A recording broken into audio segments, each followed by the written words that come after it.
So to get us started, I said a minute ago that the timing of this event was especially felicitous. And I said that because Hong Kong right now is embroiled in a moment of fierce debate and contestation over potential changes to the territory's law that would alter its relationship with mainland China and arguably with the rest of the world. And this is because of an amendment to its law governing the extradition of fugitives.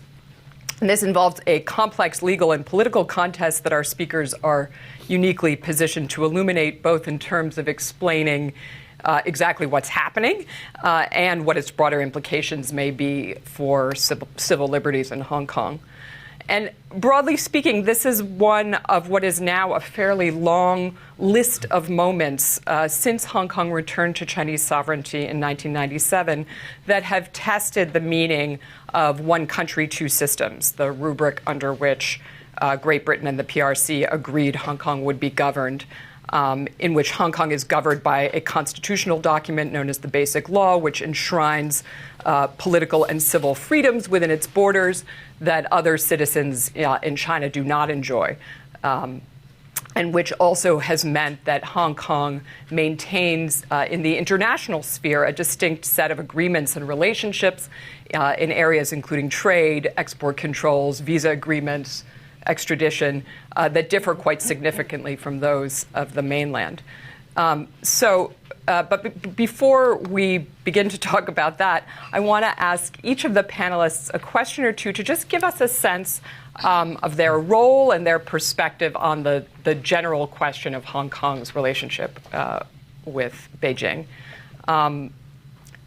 And I want to also just state the obvious, which is that Martin, Mak, and Nathan come at the questions we're going to discuss from a particular political perspective, not a monolithic one, as we'll see, but broadly from the position of people who believe that the independence of Hong Kong's political and legal systems, and particularly its civil liberties, are crucial for the well-being of its residents and its continued prosperity.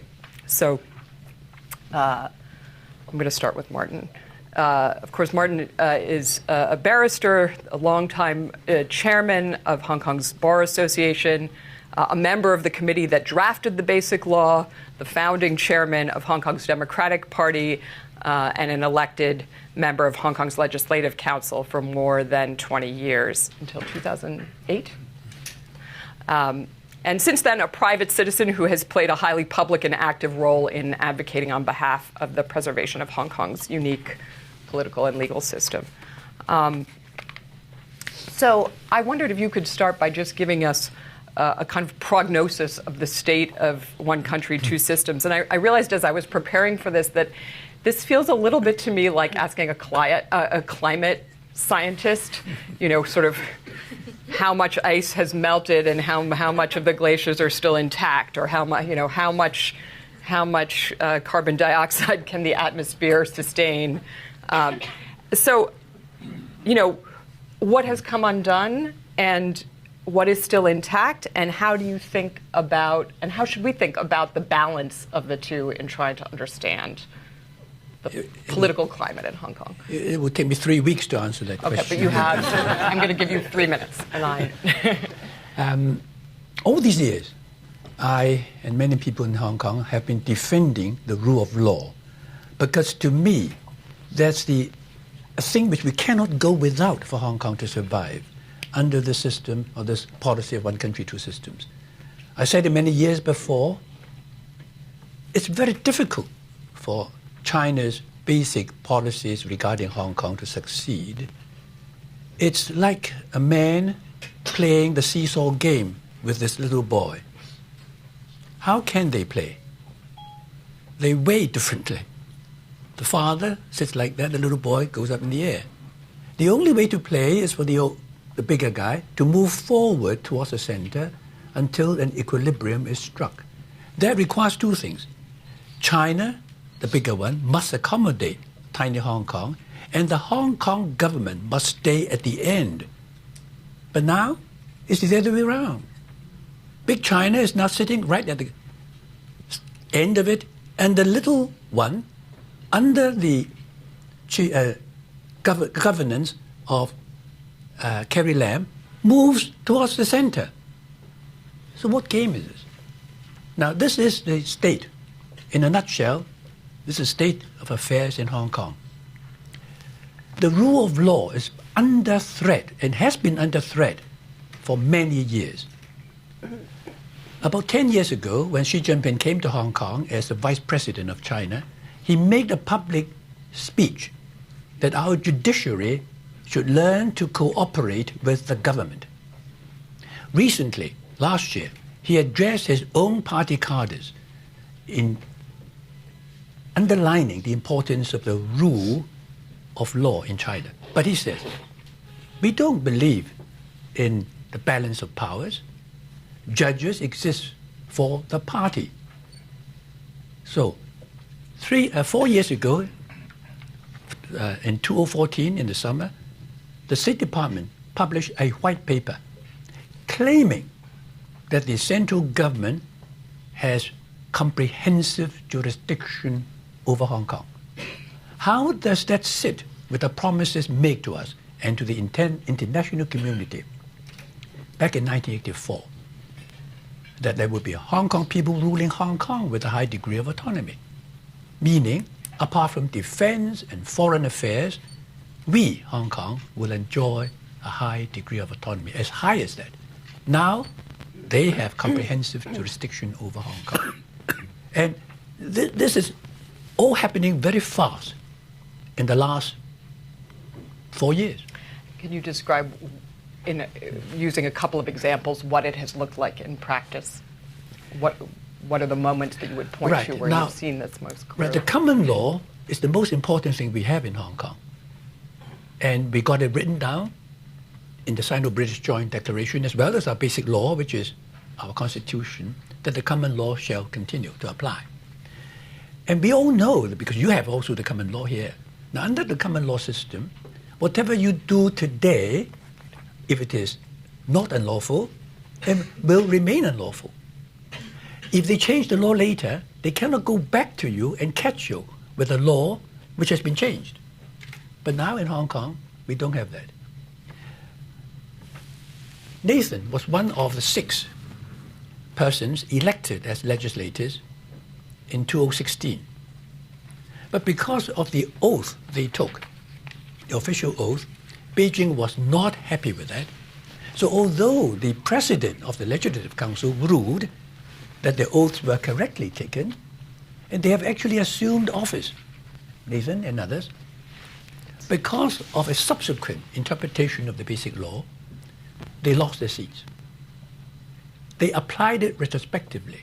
But how can that happen in a common law jurisdiction? That's a very bad case. I want Nathan to be able to tell that story in detail. But that's a and more recently, it's even worse. Now we know we are the Hong Kong system. In terms of the rule of law and so on, China is the desert. Hong Kong is the oasis, right? So now what happened was, last year, because Hong Kong wanted to join with the express rail in China so that we could go from Hong Kong, Guangzhou, Shanghai, Beijing, and so on, which is a good thing. And they need to make it convenient for travelers, as you have made it convenient for travelers coming from Canada to your country. So you check the CIQ, customs, immigration, and quarantine, in the same area, all right? Make it easy. And that has been done very well in the past. But Hong Kong does it this way. At the terminal, we passed a law in Hong Kong saying that this area in the terminal belongs to the mainland, so that mainland laws will apply to that, and Hong Kong laws no longer apply to that. So if anything happens there, a person there would be brought back to mainland China for investigation. And if he was prosecuted and convicted, he would be sentenced by a Chinese court according to Chinese law. So in other words, and the train too, the train is part of this. So anybody traveling on a train like that is already under Chinese law. It is like a spear being thrust right into the heart of Hong Kong. And more recently, they have declared Hong Kong to be part of the Greater Bay Area, involving 9 other Chinese cities and Macau. So Hong Kong is now surrounded by this Greater Bay Area, and then with a spear coming through our heart. That is the state of Hong Kong.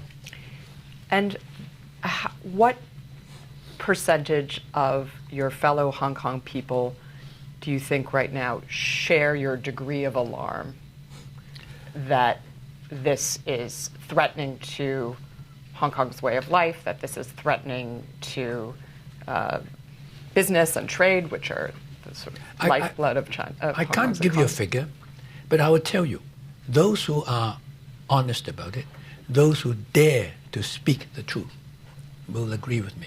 But there are many others who won't, for different reasons. Now, I cannot rule out the possibility of some Hong Kong people who think that I am really wrong, that I fail to appreciate the good things which are being given to Hong Kong. And of course, I mean, they take care of Hong Kong's economy. They don't want our economy to collapse. But the problem is, I have certain core values, which are, I think, the same as yours. But in China, what is their core value? Money. I don't look at it that way. So if you think money is your core value, you will say Martin Lee is doing great harm to Hong Kong. But if you treasure your core values, as we have always done so, then something is going terribly wrong. All right, I'm going to come back to you with some further questions on that. But I want to move on to Mak, who is a highly distinguished journalist, a longtime advocate for press freedoms in Hong Kong, which of course differ substantially from press freedoms in the mainland, even today.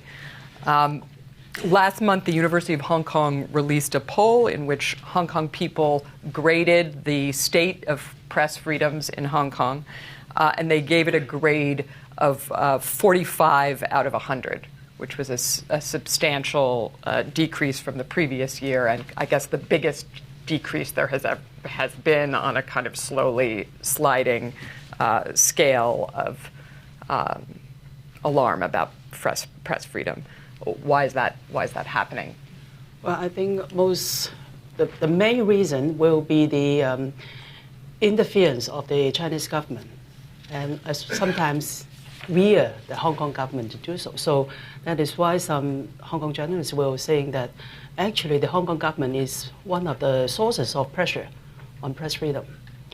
But I think a more concrete example is to say, I mean, after the handover, I would say the Beijing government, or more political correctly to saying that it is the central government of Hong Kong, being like a passenger in a cab. He sit at the back and watching you, where are you going? And if he found that you're going something wrong, then he will, hey guy, where are you going? Just like that. And then after year 2003, when more than 500,000 people took to the street against the enactment of Article 23 in the Basic Law, which asking Hong Kong government to enact law on and against subversion, seditions, theft of state secret, all that, because it damaged the human rights very much. So lots of people was took to the street. Then after that great demonstration, it alarmed the Chinese government, and they changed the policy, trying to be more manipulate the way that Hong Kong go, especially the press freedom, because they always saying that Hong Kong press should not turn Hong Kong into a subversive base. So they always think that the problem originated from the media. You know, it is a very common style of Chinese government that condemn the messenger. And then, as far as I know, after the big demonstration, the central government have a meeting, and then they're trying to be more manipulative. They're trying to so-called gain the heart and mind of Hong Kong people through, of course, propaganda and media. That definitely will be targeted. And after that, the passenger have moved to the front and sit next to the driver. And if they find something wrong, they just not telling you or asking. Sometimes they will, look more closely, and then even trying to hold the wheel so that the direction will go into their way. And that is the situation now. And that's why the press freedom in Hong Kong has been deteriorated, although on a downing trend. But it exacerbated definitely after the taking office of Xi Jinping in year 2012 or 13 in some way. And as a matter of fact, the poll you have, Susan had quoted, is very, maybe alarming to some people, but according to the survey the Hong Kong Journalists Association conduct, the press freedom, the index on press freedom of Hong Kong has never gained a passing mark. It always fails.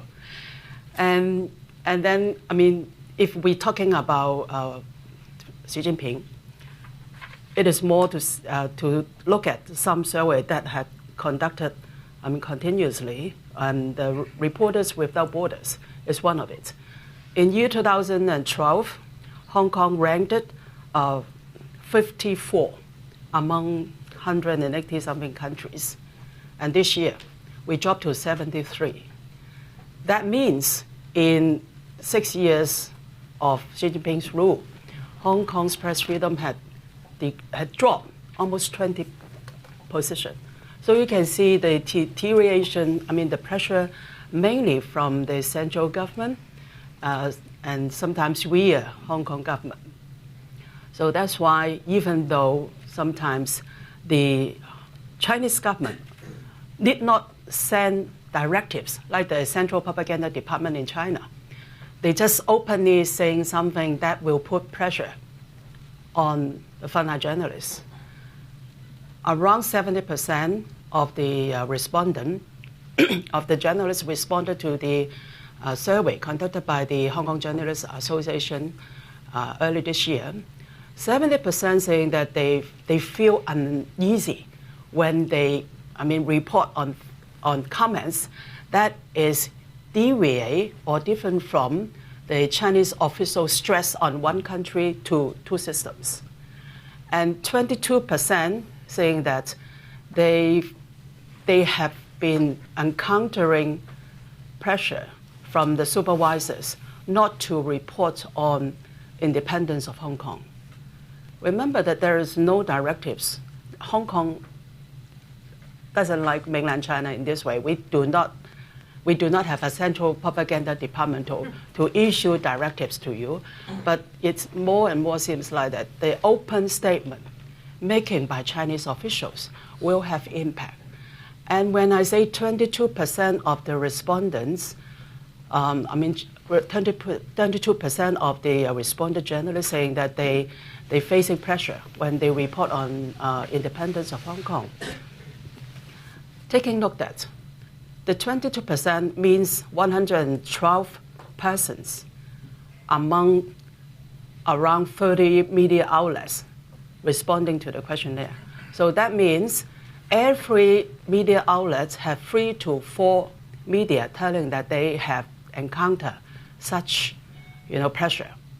And that's a phenomenon of the last year or two, or well, we only asked this question this year. Oh. So because in the past 2 years, the Chinese government official always saying that no talk about independence of Hong Kong, which we don't agree. We always say that under press freedom or under freedom of expression, every issue can be discussed.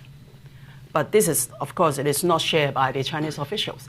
So with this year, when I designed the questionnaire, I intentionally asking our counterpart in different media outlets, asking whether you face pressure from the supervisor in regarding reporting on issues of independence of Hong Kong. And 22% don't look at, don't just put it in a very general way. Look at, as I say, almost every media outlets have 3 to 4 media telling that they have under such pressure. And usually, which reporter will report on independence of Hong Kong? Political reporters, political beat reporters. And usually, in each media outlets, there are around, 2 to 4 journalists covering political beat. So that means almost every political beat reporter who probably will report on independence of Hong Kong have faced pressure from the supervisor.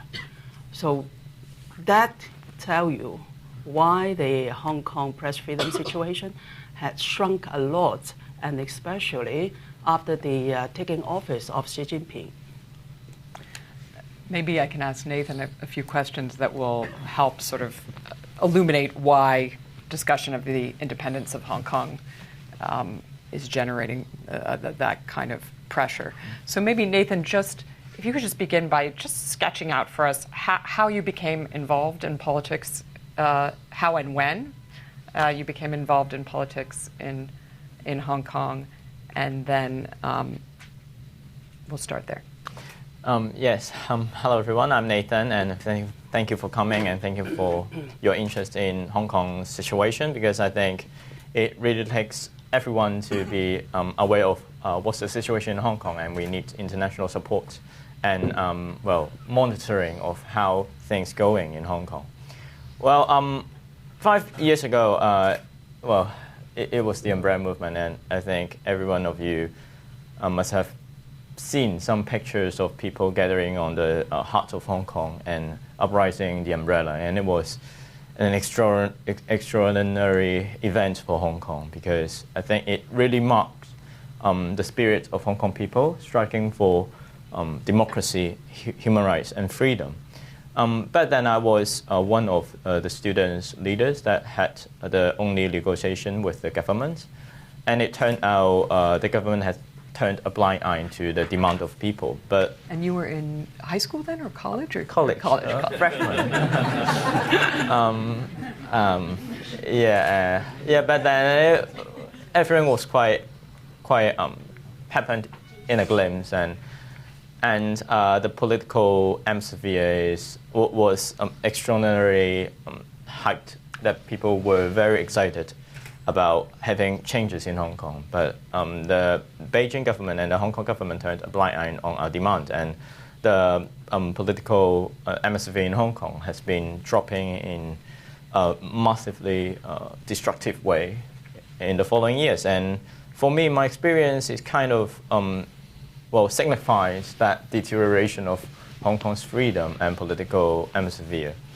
Because since then, I've been keeping myself very active in the political scene in Hong Kong.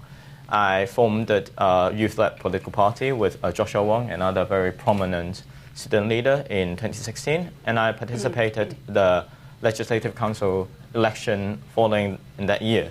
And you were the youngest person to have ever been elected. Yes, I was very lucky that I had the chance to really convince our Hong Kong people and voters that youth actually have the energy and have the willpower to change in Hong Kong. So I was elected and to become the youngest ever legislator in Hong Kong. And it was a massive success for inheriting the spirit of the umbrella movement and bringing up youth power into the politics. But I think that is exactly why the Beijing government has been so worrying about the uprising of the youth power, and also our willingness to change and struggle through all these difficulties. Later on, as Martin has just said, the Beijing government intervened and they reinterpreted the basic law, our constitution, and then set up new guidance in terms of some technicality stuff. Let's take that story slowly for people who don't know it. But so you were being sworn in as a legislator, and you had to take an oath. Yes. And what did the oath say? Well, it gets to details, but it's a long story to tell. But it's important. At the end of the event, the Beijing government reinterpreted our constitution in order to unseat us. So I think that is quite unimaginable for people who live in democracy.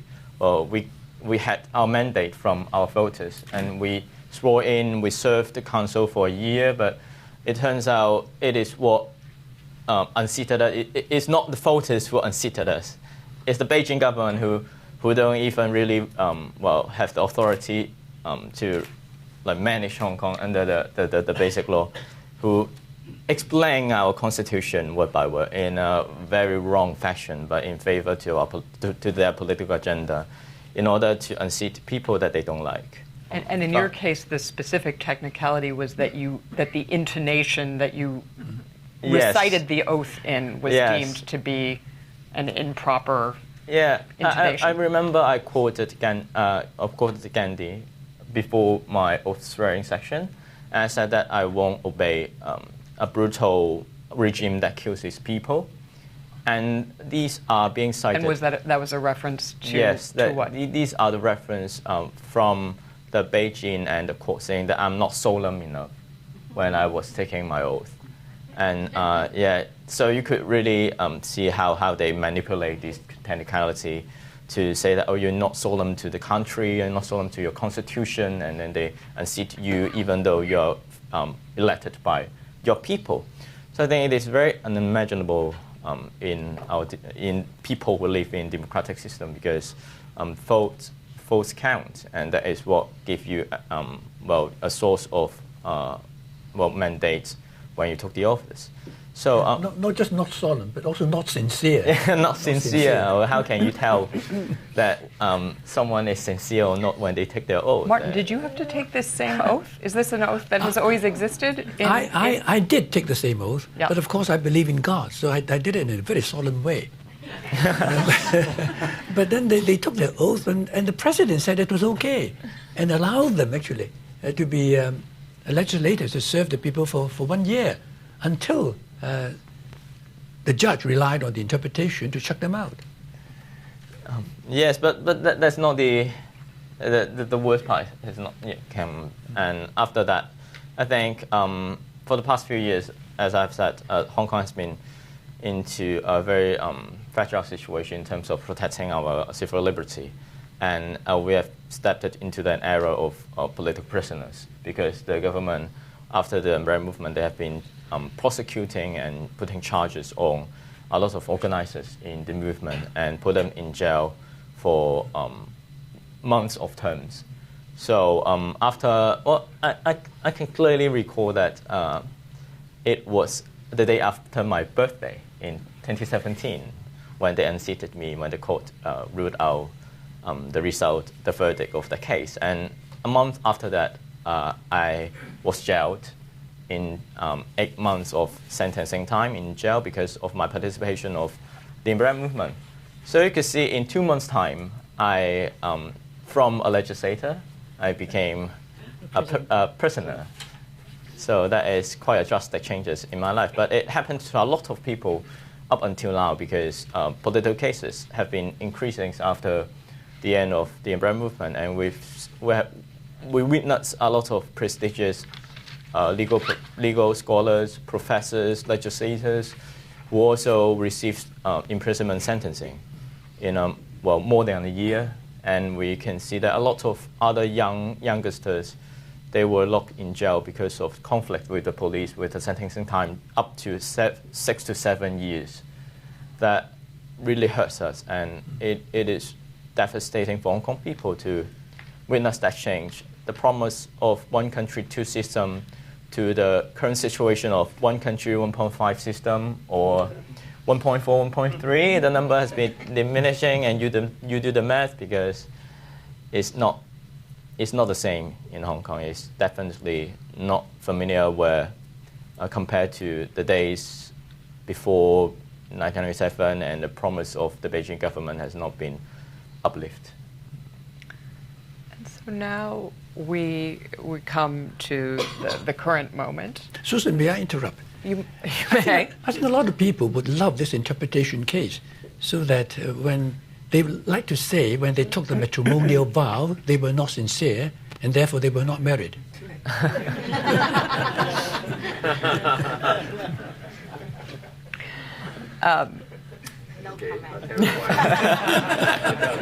We now have a father and a son on a seesaw. We've got a cab out of control and a divorce. So I want to make sure that we come back to in a minute to what is still apart from your values, what is still propelling you, propelling all of your activism, and what you see as still possible in Hong Kong. But first, let's now turn to this change of the extradition law. Maybe, Martin, you can just sketch out what the proposed change is and what it would mean, and then what the dynamics currently are of the political efforts to stop this from happening. Okay. Because it seems like there's some real, that this is a fight. Now, for years now, there is no extradition arrangement between Britain and China, Canada and China, and USA and China. No extradition treaty. But since the handover in 1997, the Beijing government allowed Hong Kong to reach extradition agreements with these countries, with a blessing from Beijing. Why? Because even the Beijing leaders realized that their rule of law is not up to international standards. And therefore, they agree themselves that if there are fugitive offenders that they want to take back, say, from Hong Kong, then they couldn't do so because there's no such arrangement either between Hong Kong and the mainland. We call that rendition because it's between different parts of the same country. Extradition when it's between state and state. But so that it's easier to get somebody back by rendition. But Hong Kong people, of course, know the system of judicial system and the legal system in China is not good enough. So successive governments, even after 1997, stood their ground and kept the state of affairs. In other words, no transfer of fugitives from justice between mainland China and Hong Kong. Suddenly, we are told that there is a loophole. There's not a loophole. It was intended to be that way. And it all came about when a young man took his girlfriend to Taiwan and something happened and he killed her. And then they came back to Hong Kong. So the Taiwan courts have no jurisdiction to try him because he was in Hong Kong. And the Hong Kong courts have no jurisdiction to try him because the offense was committed outside Hong Kong. All right, so that was their excuse.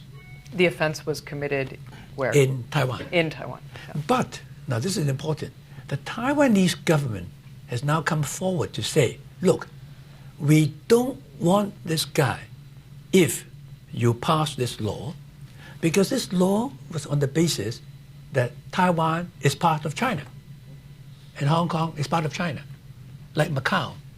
So Taiwan says, even if you pass this amendment, we would not seek for the transfer of this fugitive to us for trial.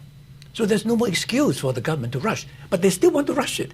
And they want to pass it before the summer vacation of the Legislative Council commences in July.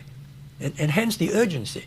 And they will pass it easily because they control the Legislative Council because of our very unfair electoral laws. So that although the Pan-Democrats have kept on winning popular support among the people, they're always the minority inside the Legislative Council. Do you want to just explain who are the Pan-Democrats currently? What does that term mean? That means parties who believe in the same core values as we do. And they believe in democracy. They want democracy to be given to Hong Kong for the election of the chief executive and all the members of the legislature. And these are promised in our constitution, the basic law, but never implemented. So, and there have been enormous protests against the adoption of this amendment. Nathan, do you want to explain where is the popular concern about this law coming from? Why are people taking to the streets? Yes, because I think ordinary Hong Kong people have overwhelming concern over the legal system in mainland China. So that is not actually not an issue only worried by Democrats, but for local ordinary Hong Kong citizens who claim that they have no political stance, or even local business sector who have been always in favor of Beijing, has always spoken up they have said that these amendment of law will ruin the business environment in Hong Kong and our core civil rights and liberty. So that I Do you want to think. explain a little bit more about why they feel it would damage the business environment in Hong Kong? Because it's unusual for the business community to make noise about something like this. That didn't happen with the anti-sedition amendment, and that hasn't happened in previous moments where Beijing has exerted control on the courts. Well, I think that's a quote from pro-business sector, but also pro-Beijing political party leader. There's a quote that he said, I think it really strikes what they're thinking. He said that small bribe in China is inevitable. He said that you have to collude with the local official and you have to pay them by getting into China, and that is necessary for people doing business in China. And these people who paid the officials in China could be extradited if the amendment of the law is passed. So that the business sector is also very worrying because of the nature of doing business in China. And the reason why we think that is very overwhelming because people have already expressed their opinion by marching down to the street. Several weeks ago, we've got 130,000 of people marching down to the street and saying that the government should revoke the amendment and we should do a bilateral discussion and the ordinance with Taiwan instead of with China, so that the case of the murdering in Taiwan could be settled with a very detailed ordinance that we strike a consensus with the Taiwan government, and also we could deal with the rendition with a very carefully designed fashion that could guarantee every Hong Kong citizens' liberty. So I think that is quite clear for us. But the political agenda hidden behind this set of movement from the government, they of course they deny that, but we clearly know that it is targeting the political dissident in Hong Kong and targeting all those businessmen that they think they're getting money out of China. They want to get the money back to China because of the current situation, and these are a very obvious political motive from this set of amendment, besides the claim that it's because of the murdering case. I mean, it certainly seems from the outside like when the central government in Beijing wants to take a criminal out of Hong Kong, they haven't had much of a hard time doing that. There have been a number of business people accused of corruption who have been brought back to the mainland. Abducted. Abducted. And of course, there have also been abductions of, most famously, of some booksellers in Hong Kong who were selling books that said, containing rumors about Xi Jinping. about leaders in Beijing. So, I mean, is there any argument that this would actually formalize that process in a way that would actually add due process to these kinds of cases? Because my understanding is that in order that the proposed language is that in order to be able to extradite somebody, they would have had to have been convicted both in the Hong Kong courts and overseas, or do I have that wrong? I think that's part of the law saying that if that set of crime are unlawful both in mainland China and in Hong Kong, so that you could start the extradition. But the court has a very limited role in order to really scrutinize whether the evidence given by the Chinese authority are genuine. So that, and we all know that the Chinese government has always been fabricating this set of evidence or criminal offense in order to get someone that they don't like. So I think that is one thing that when the pro-Beijing camp says that the court has a say in this process, but actually the court cannot determine whether the evidence from Chinese government are genuine or whether the way they collecting these evidence are trustworthy. So I think it is the thing that people are very worried about, and the crucial amendment of the ordinance is they get rid of the monitoring role of Legislative Council, because they say that for now the extradition case can be passed by the chief executive instead of the Legislative Council. So and we know that Hong Kong government has always been a puppet regime under the orders from Chinese government. So can you imagine the leader of Hong Kong government will reject a political request from Xi Jinping because of any imaginable reasons? I don't think so, and I don't think Hong Kong people will trust that this particular Chief Executive Carrie Lam will protect Hong Kong's people's liberty by saying no to Beijing. So I think it is very clear the power relation is definitely not balanced. The Chief Executive and the government of Hong Kong has not been trying to strike a balance between one country and two systems. And for the past 2 years, one country has been knocking out two systems, and it is not the way we think that one country system should work. Our autonomy has been diminished, and I think that is exactly why we think that this extradition case cannot be passed.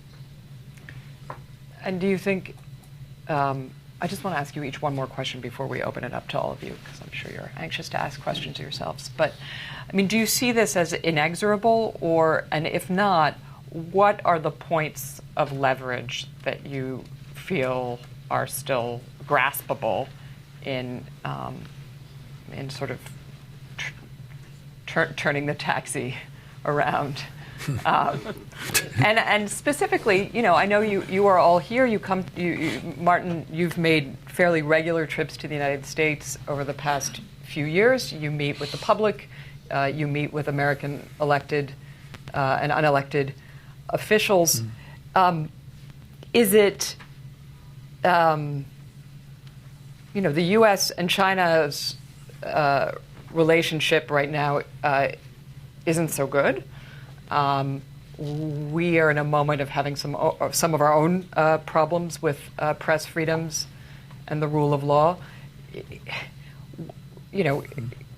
What role does the international community in the U.S. have? Is it a useful? Can it provide useful leverage in this fight? And if not, what other forms of leverage are you guys thinking about in how to advance your case? And maybe Mak, you can begin. Well, and you can each say just a few words, and then we're going to let everybody else ask questions. Just a few words, because actually it helped. I mean, the international support really can help a miracle took place. Because in year 2003, as I said, we object the enactment of the Article 23 in the Basic Law. There's a lot of us in Hong Kong local community. But then, around, I think, less than a month before the 1st of July in year 2003, when more than 500,000 people took to the street, the Bush administration have issued a statement saying no to the enactment of the legislation, and this aroused or encouraged other countries to follow suit. And with this encouragement from the international community, and also, of course, with the unsatisfaction against the bill, more than 500,000 of Hong Kong people took to the streets, and then it not stopped directly, but the public opinion have stimulated some pro-establishment legislator to step down from supporting the bill. That means the government will not have enough votes in the legislature to get the bill passed. So finally, the government shelved the bill until now. So you can see the international support do help. And that's why we came to America and hope that the international community support the Hong Kong people to against the bill and ask the Hong Kong government to withdraw the bill so that the interests of Hong Kong as well as the international community can keep status quo. I'm curious to think, I mean, to me that feels like such a different time in the U.S.-China relationship, Yeah. in Hong Kong's relationship with Beijing. We've seen reporting over the past couple of weeks that despite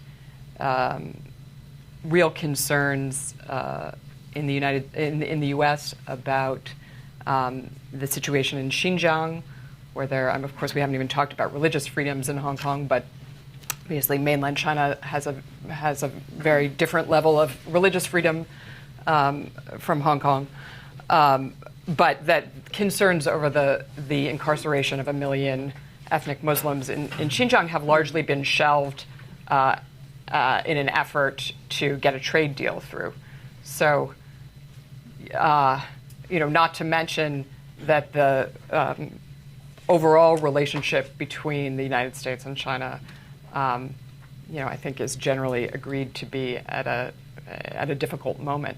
So, would U.S. pressure really help, and is it even possible? And again, what are apart from that, what else are you thinking about in terms of your political strategy? Well, I think you have to cause split in the pro-establishment camp in Hong Kong, and it is. I think it is the most strategy that we have to utilize, according to the experience in 2003, because back then it was the pro-business sector that turned out against the government's proposal. So I think the same thing could be happened in the future because, well, in the pro-establishment, everyone has their own interest, and the source of their interest vary.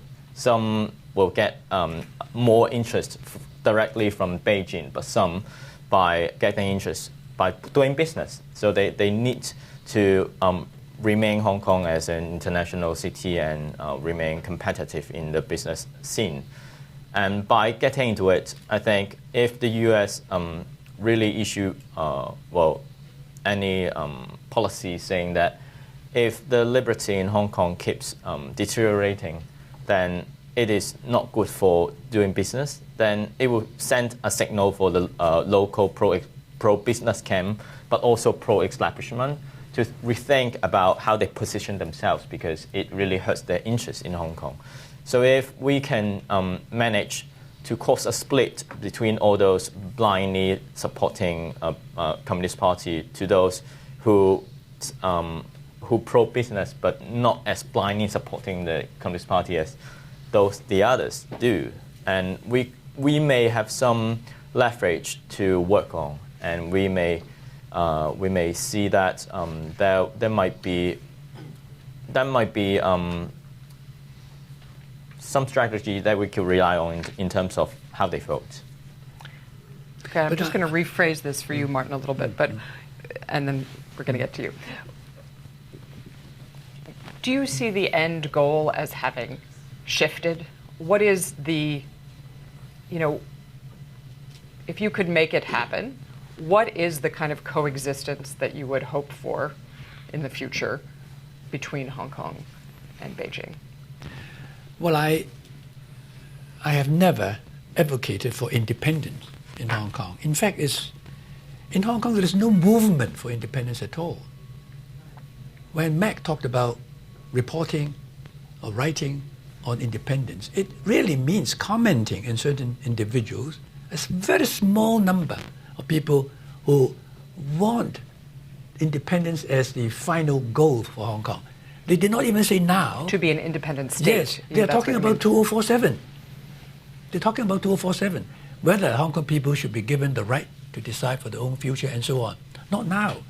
But it became a topic because the last chief executive, C.Y. Leung, took a copy of a college magazine from Hong Kong University where somebody wrote an article about independence, and he read it in his State of Union address, the equivalent of it in Hong Kong. And then people say, where is this? Nobody knew about this. And he talked about independence of Hong Kong. So it became a topic, all right? But only people are talking about it. None of them is doing anything about it. They don't even say, let's be independent. Nothing of the kind. And even then, when people write about it, Beijing doesn't want it. All right? That's the so-called independence. I believe the future of Hong Kong lies in the joint declaration, the Sino-British agreement, because we were never given a choice. As long ago as 1972, when China became a member of the United Nations, China opposed to Britain, including Hong Kong, in her list of colonies. And the British government took away the name of Hong Kong from that list. In other words, Britain agreed with China that Hong Kong is not a colony. Now, so you can see the obvious thing.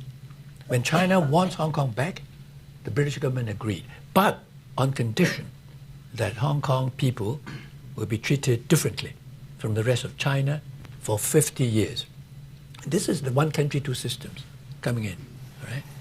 Now, ideally, in every territory in the world, the people there should be given the right to determine for their own future. Right?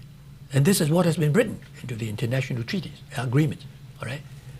But if China did not want that, and Britain didn't want that, Hong Kong could never have been independent. So that was our fate.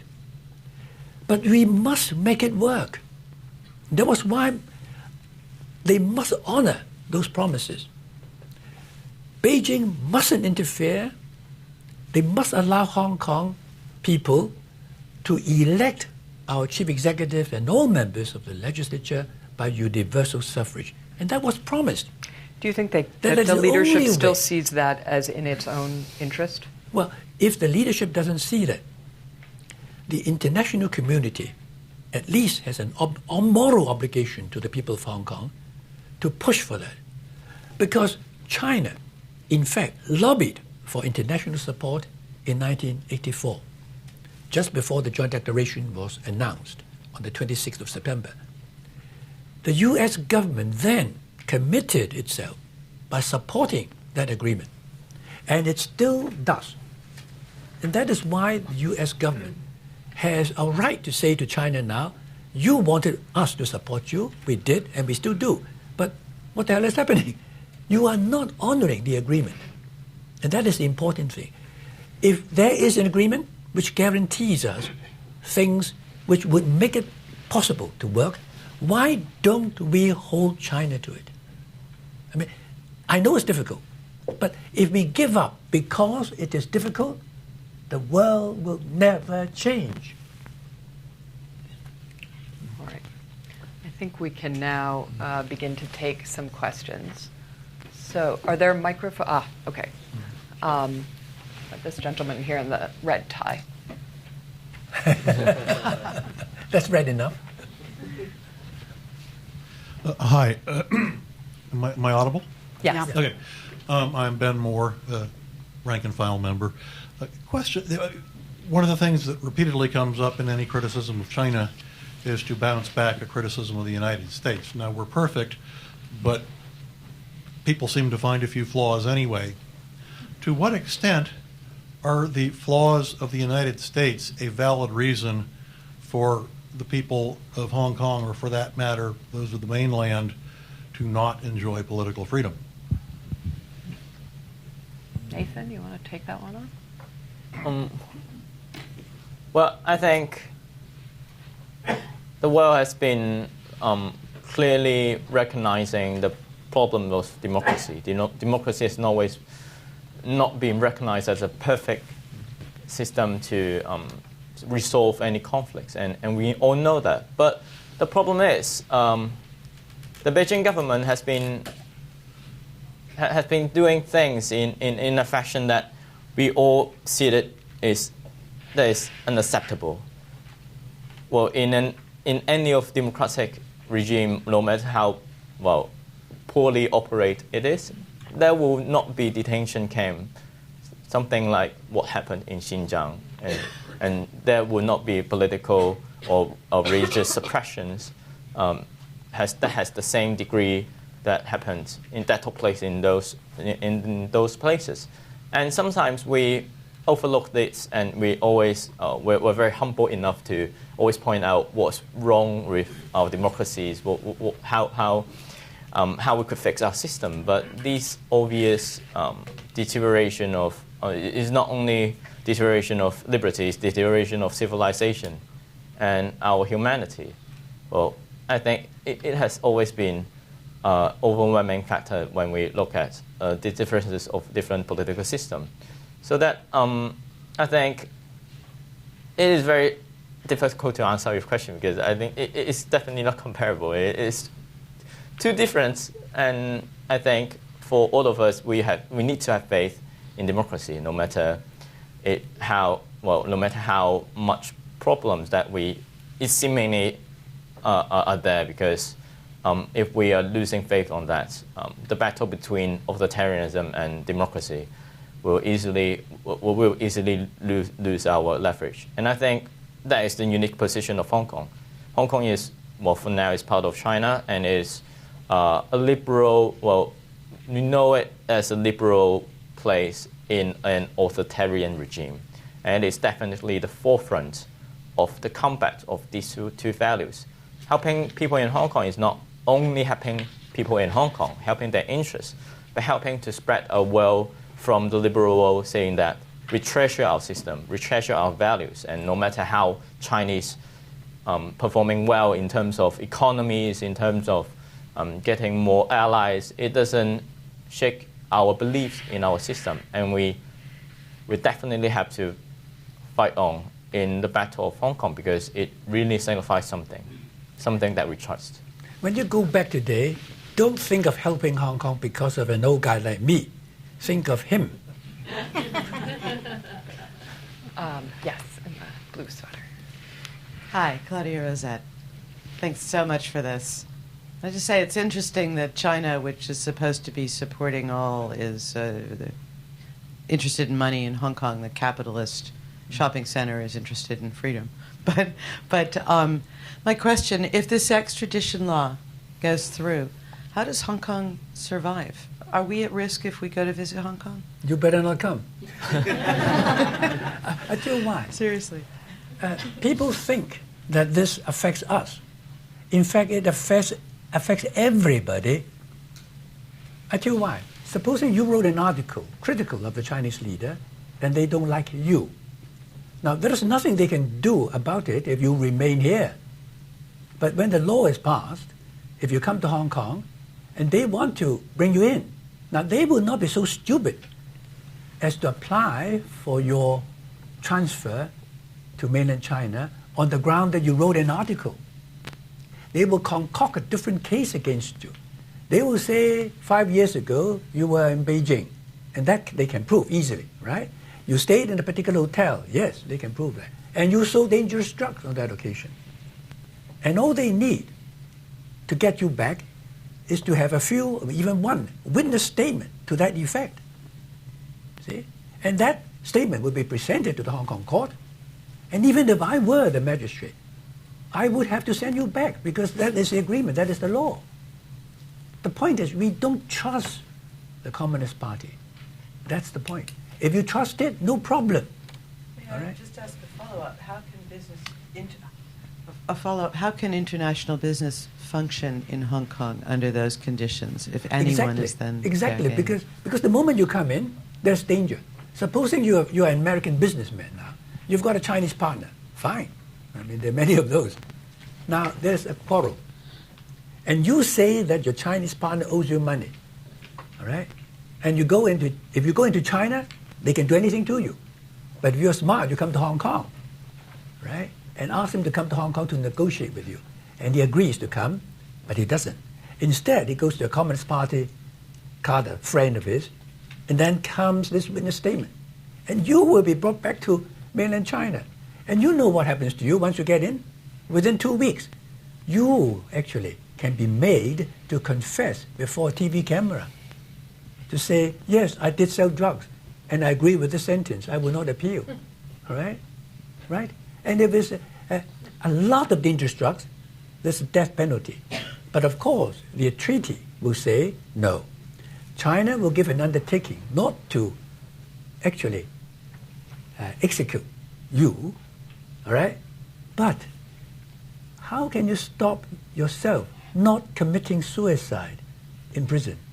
And they can commit suicide for you.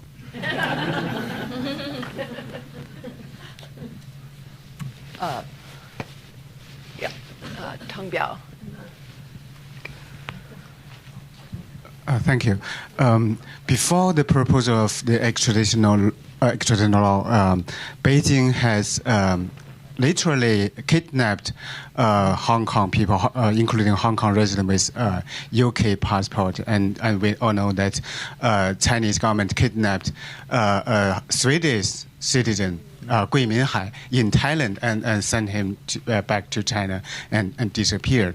So my question is, what's your view about the reaction of the Western government, especially the UK government, in reaction to Beijing's openly tearing up the one country, two system, the Sino-British declaration?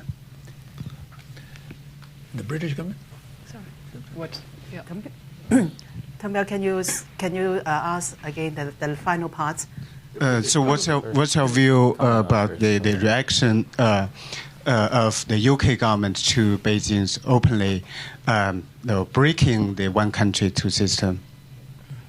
Well, of course, I think the comment should come much more earlier.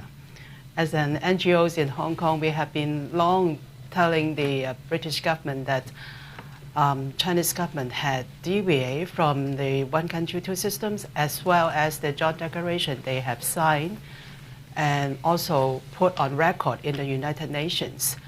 But I think more recently, the international climate has changed, that they will come out and say, well, guys, you are, breaking the one country, two systems.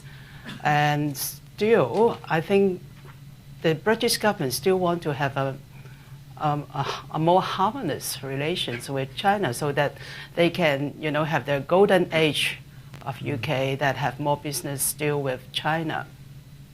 But I think more and more security issues, human rights issues comes up.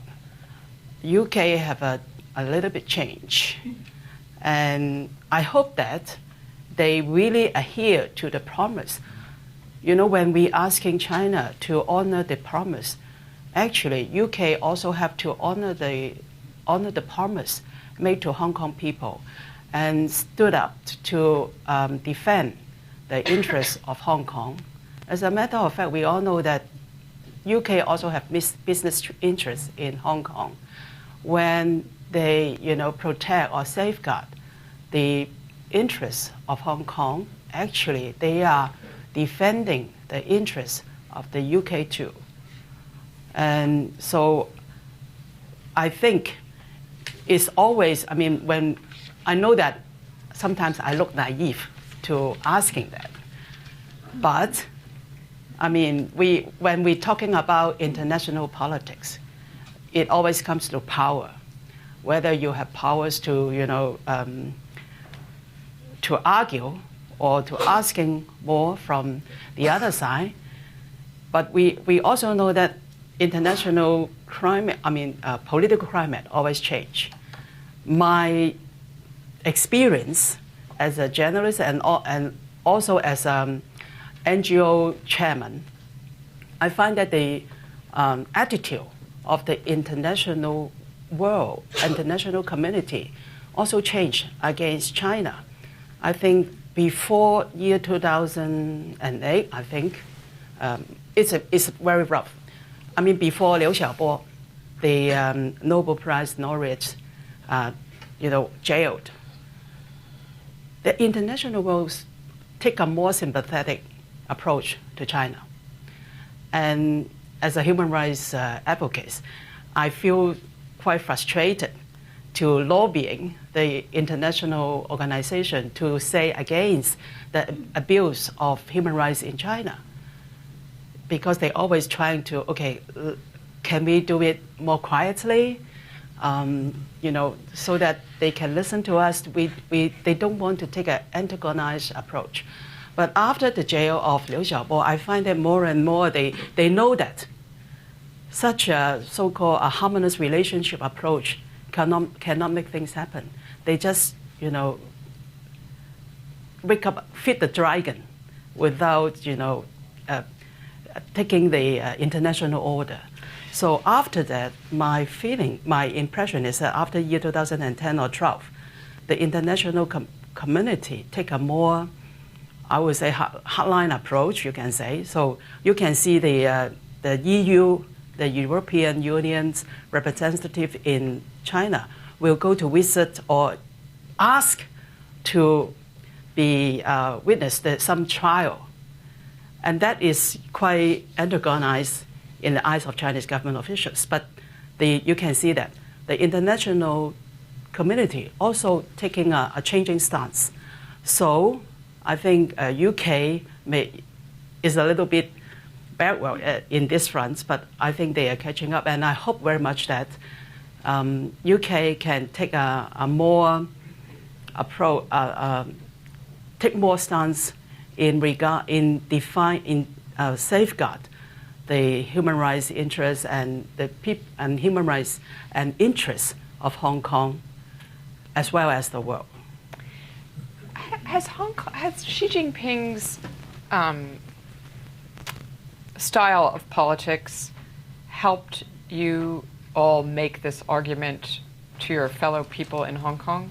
In other words, when I lived in Hong Kong in the early 2000s, it was still possible to find lots of people in Hong Kong who said, "Look, Hong Kong is going to be the place that helps the mainland move toward more liberalization." Of course, there were people who said that's naive, but I just wonder: is it how many people how are people in Hong Kong, young people, looking at what's happening in Xinjiang, looking at the changes to the constitution that were enacted last year in China, which essentially got rid of the term limits on Xi Jinping's leadership. What has been the effect of all of that on public opinion in Hong Kong?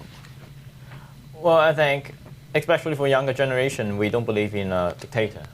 The dictatorship has basically destroyed the imagination or fascination that he would change China, and we could enjoy freedom and democracy without sacrifice under his hand.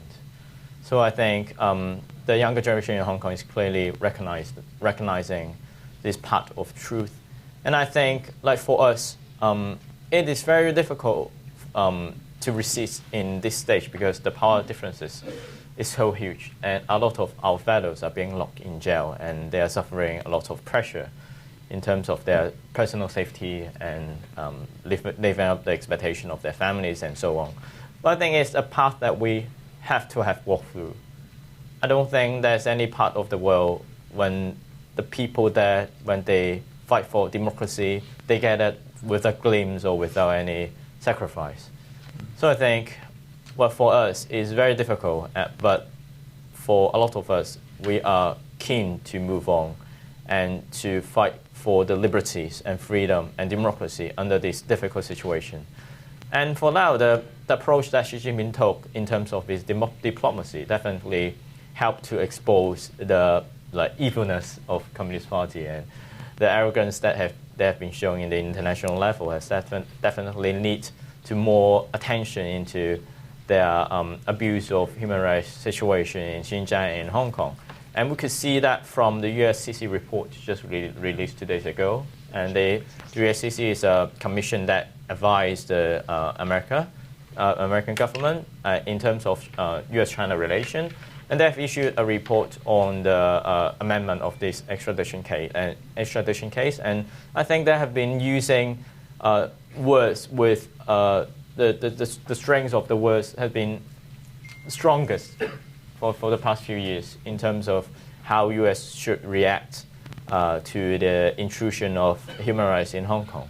So that I think these reports helped the world to know more about the situation now. And I think the U.S. government should really take reference from it and to stand with a proactive role in terms of really protecting the liberty of Hong Kong, because that is just a way to really hold the allies of liberal world to have faith in terms of our core values. I think we have time for maybe 2 or 3 more questions. Yes, in the back.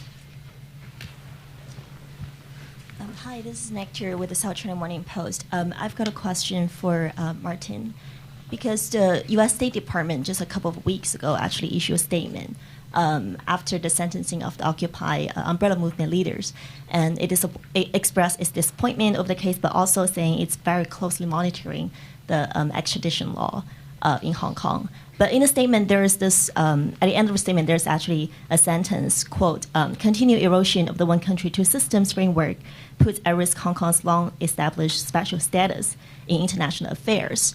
So it's the first time, actually, I think the U.S. has released such a strong worded statement regarding, the potential that if this, erosion of Hong Kong's freedoms continues, Hong Kong might actually one day not be seen as a separate entity from the U.S., from mainland in international space. So my question would be, are you worried that this might become a reality in the near future? And what do you think Hong Kong should do to prevent that from happening? Thank you. Yeah, thank you. The U.S. Hong Kong Policy Act contains a sanction. First of all, that act was used to be the Mitch McConnell bill, because he introduced it, and it was premised on the basis that Hong Kong is a separate system from China under this one country, two systems policy. So therefore, the U.S. government was able to treat Hong Kong and to deal with Hong Kong separately from mainland China in terms of quotas, in those days textile quotas and so on and so on. But the only sanction was that if the president were to think that Hong Kong is no longer a separate system from the rest of China, then he would push the button, and then all these preferential treatment given to Hong Kong would come to an end. But that would hurt Hong Kong and not mainland China, really. So it must be the last resort. And if that button were to be pressed now as some form of punishment for mainland China, then who suffers? Hong Kong. And so I don't think that would be a good way to solve our problems. Not only this one, but the other ones which I mentioned earlier. And it's interesting, if you then look at Hong Kong now, coming back to my little example of the seesaw game, the Hong Kong government is not behaving properly either. You see? We cannot put all the blame on mainland China, but the Hong Kong government has to take its share of the blame. Look at this co-location thing, which is CIQ in the one place. The Hong Kong government tried to justify that in court when I was leading counsel challenging that law and that whole thing. The Hong Kong government says it is convenient, so we will do it this way. All right? Bring in all the Chinese laws and so on, creating this little desert within this oasis to show that Hong Kong government enjoys a high degree of autonomy. And because we have this high degree of autonomy, says Carrie Lam, therefore we can in fact redesignate an area of Hong Kong and say this part now belongs to mainland China. So she is the person to blame. On this one, again, she said nothing to do with Beijing. We are doing it to close this loophole So she is to blame. That means any foreign government taking up this issue to protect her own citizens, and you have 85,000 U.S. citizens in Hong Kong living or doing business there, all right? So if you say, look, I want to protect our own people, and you can then say, you can ask our chief executive, what are you doing? Because we cannot protect our own citizens now if you pass that law. And you sought our support to this one country. We support you. We still support Hong Kong. But you are doing something which is so clearly damaging to Hong Kong. So you can, in fact, direct your attention to the Hong Kong government for these terrible things that they themselves are claiming to be responsible.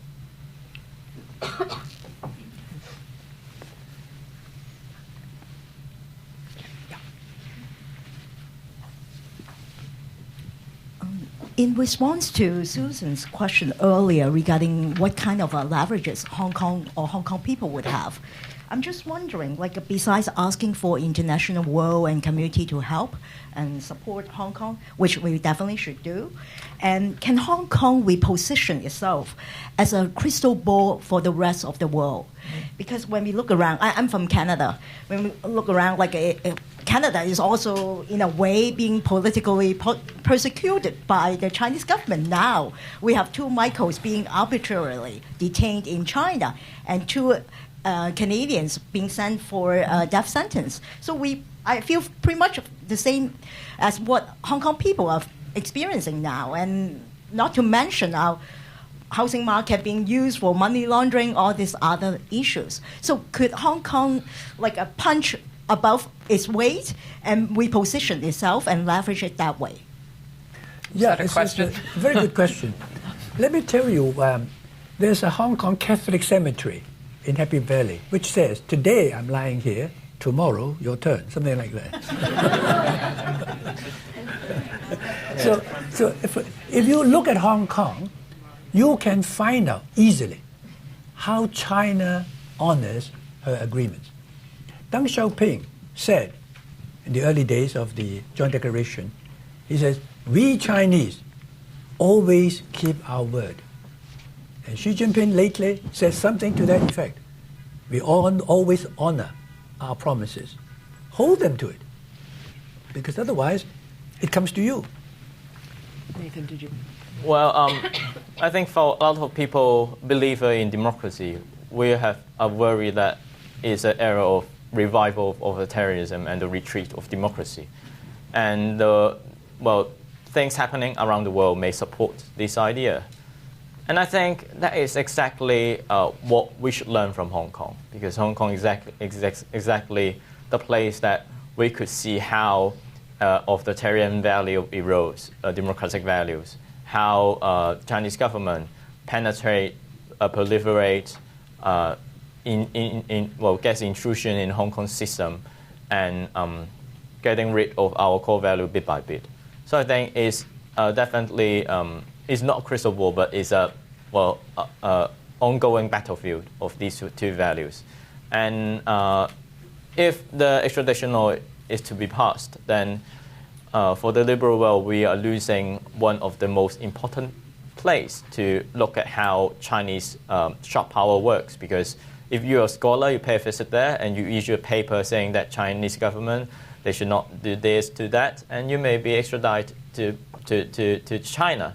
And that is, I think that is definitely a loss to the global academic community. So that, I think the study of sharp power, how they operate in Hong Kong, and how Hong Kong reacts, and how the government official has been utilizing every loopholes of our system to do whatever they can, I think is a perfect example for us to study. And I think, yes, that's the reason why we should all work collectively and cohesively in terms of protecting the liberal environment that we have in this piece of land. I think we have time for just one more. Yeah.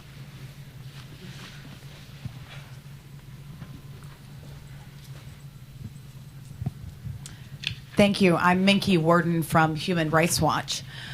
like Susie, I lived in Hong Kong and was fortunate to see Hong Kong people fight for their freedoms first, freedoms and democracy first, against the British government, and then against Beijing. And I want to say something that you all probably don't hear very often, which is thank you. Hong Kong is the best chance that the world has for helping China to see the importance of the rule of law, human rights, a free press, religious freedom. And without Hong Kong remaining free, the chances of that happening diminish significantly. So it's much easier to preserve freedom and human rights where it exists than to try to save it after it's gone. So I want to say, I want to ask you all each a question about why you fight. And it is essentially, I think as some of our questioners have said, an unequal fight, the size of Beijing versus the size of Hong Kong. What is it that makes you fight? Obviously the extradition law means that any of you could be on at the top of the list for coming here to the United States, for going to Canada to defend Hong Kong's free system. What makes you fight in what is essentially such an unequal fight? Martin, you spoke of core values. What are those core values? Let us know, and I thank you again for your efforts. Let the young guy start first. And I think we come last. Okay. We have about 5 minutes. So. Yes, that's a really good question because I always ask myself and ask the fellows who are serving their sentence in the prison. So why we fight? Why we still go on even though we know that there are so many difficulties, and we could have retreat back to our life to become an ordinary citizen, to enjoy our family time, to let my mother not so worry about me. And I think it's a good question, and it reminds me a lot of scene that I share with other fellows in the umbrella movement in the occupation site and those who are suffering. These are the people with flesh, and people who are suffering are our fellows, and we share a community, we share our connection to this land, and we share our love to Hong Kong. I think that's exactly the reason why I think in my position I have the, I really am lucky enough to have the attention and influence in terms of how we could tell our story and how we could influence the others to come and fight. And I don't see any possibility for me to get rid of these things and walk out and just leave my suffering fellows to just stay their own. So I think it is about how you perceive yourself as a Hong Kong citizen, a Hong Kong people, and the connection that you have to those others who are suffering. And that is, I think, the momentum for us to keep rolling, even though it's a bumpy road. Okay. Let me say again. Well, in brief, actually, I covering the Tiananmen massacre in 1989, and I witnessed how a country lack of press freedom can damage it.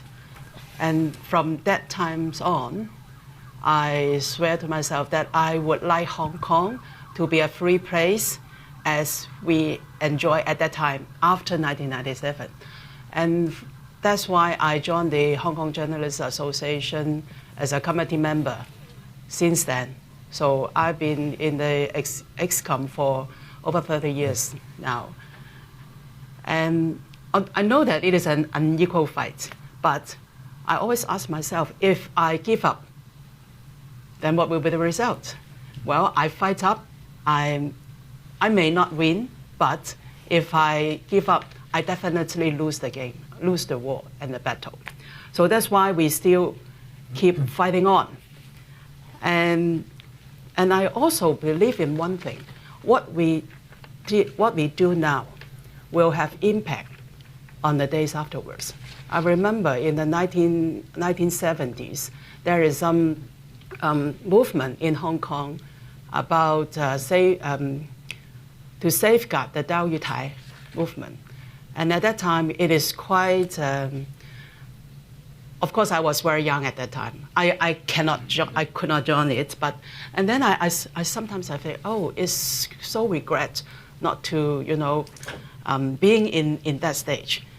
And then afterwards, when things in 1989 happened, I find that most people who fight against to ask for democracy or support the democratic movement in China are those people who joined the 1970-something movement. And then afterwards, when I, taking lead to organize the demonstration against the enactment of Article 23, actually quite a number of people actually have deep involvement in the 1989 movement. So you can see that actually the seeds will grow up. So that's why, even though it's an unequal fight, we still fight on, because we know that if we give up, we definitely lose the battle, and the fight we are on now will have impact on the days afterwards. Well, I fight to win. So let me ask one very final question about that. In terms of strategy, what is the state of play? I mean, you are from an older generation of pro-Democrats who's been at this for a longer time. Nathan, you're from a newer generation. You're here together, but do you feel like you? Maybe I'll just ask Nathan. How do you think people of your generation see this fight differently? And how do you think about the strategy of coordinating a group of Democrats who may have different ideas about the best way to move forward? You're really asking us? I mean, you got us here. I mean, that's the way. Well, I said, I'm not joking. I fight to win. And if you win a football match or whatever, do you want to win it leading from start to finish? Or do you want to win the game losing all the time until the very end? Now, I'm a very optimistic man, but I fight every fight as if this is the last bridge, and I have lost many. I'll tell you that. But it doesn't mean that we give up. If you believe in something that you do, you just do it. Don't think of losing. Think of the ultimate victory. Now, democracy, despite of all its faults, and despite the fact that democracy in the world at the moment may be the lowest, but there is no better alternative. We all know that. I don't have to remind you what Winston Churchill said. And it is the way forward. It is a world trend. Ultimately, it's still the world trend. And China may be the last country to reach democracy, but it will be there. No empire lasts forever. And so we just keep on fighting. We just keep on fighting. And we may not see the day, I'm sure I won't see the day, when democracy comes to China. But does it matter? So long as we have done our best to bring Hong Kong forward, and therefore to bring China forward, because Hong Kong is part of China. And that is why I say I play to win. All right. Stop there. Thanks so much for that.